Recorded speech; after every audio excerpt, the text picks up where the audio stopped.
Ruby mart fancy readymade वस्त्र विक्रेता, main road, छैला मस्जिद, देवगांव, आजमगढ़।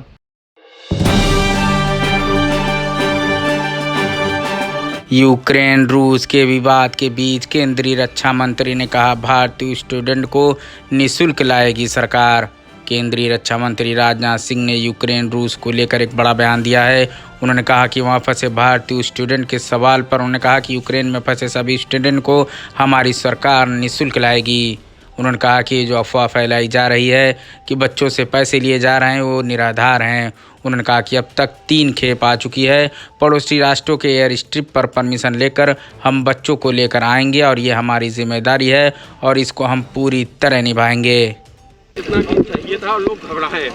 मैंने बिल्कुल घबराने का कोई कारण नहीं है। वैसे सीसीएस की बैठक होने के पहले ही प्रधानमंत्री जी ने इस संबंध में स्पष्ट निर्देश दे दिए थे कि यूक्रेन के रहने वाले जो हमारे भारतवासी हैं और भारत आना चाहते हैं तो तुरंत उनके भारत लाए जाने की व्यवस्था प्रारंभ की जानी चाहिए और व्यवस्था प्रारंभ भी हो गई थी। सीसीएस की बैठक में उन्होंने उसकी समीक्षा भी की और उन्होंने कहा कि नंबर ऑफ प्लेन्स यानी प्लेन्स की संख्या पड़ोसी राष्ट्रों में, क्योंकि यूक्रेन में हम लैंड नहीं कर सकते, तो जो पड़ोसी जो राष्ट्र हैं उन राष्ट्रों में एयर स्ट्रिप पर वहाँ की गवर्नमेंट की परमिशन भी लेनी पड़ती है।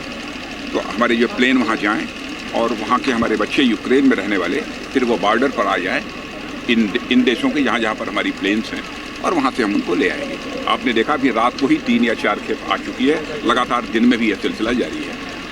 हम लोग पूरी तरह से इसके लिए प्रतिबद्ध हैं कि जो हमारे वहाँ भारतीय हैं यूक्रेन में वह सब सुरक्षित सकुशल भारत लाए जाएंगे और सरकारी खर्च पर वह भारत लाए जाएंगे। अच्छा, सबसे बड़ा सवाल है कि जातिगत का समीकरण चल रहा है और पूर्वांचल जो है इस वक्त बहुत ही दुर्भाग्य है कि आज़ादी के 75 वर्षों के बाद भी लोग जाति, पंथ और मजहब की राजनीति की बात करते हैं। लेकिन स्वस्थ राजनीति का मतलब यह होता है कि राजनीति जाति, पंथ, मजहब के आधार पर नहीं होनी चाहिए। राजनीति के लिए होनी चाहिए इंसाफ और इंसानियत के आधार पर होनी चाहिए, यानी जस्टिस एंड ह्यूमैनिटी, यही 2 आधार होने चाहिए। अखिलेश यादव बार बार कहते हैं कि जितना बीजेपी के नेता बड़े उतना बड़ा झूठ, जितने छोटे उतना छोटा झूठ। अब वो बोल सकते हैं, मैं उनके बारे में नहीं बोलता हूँ।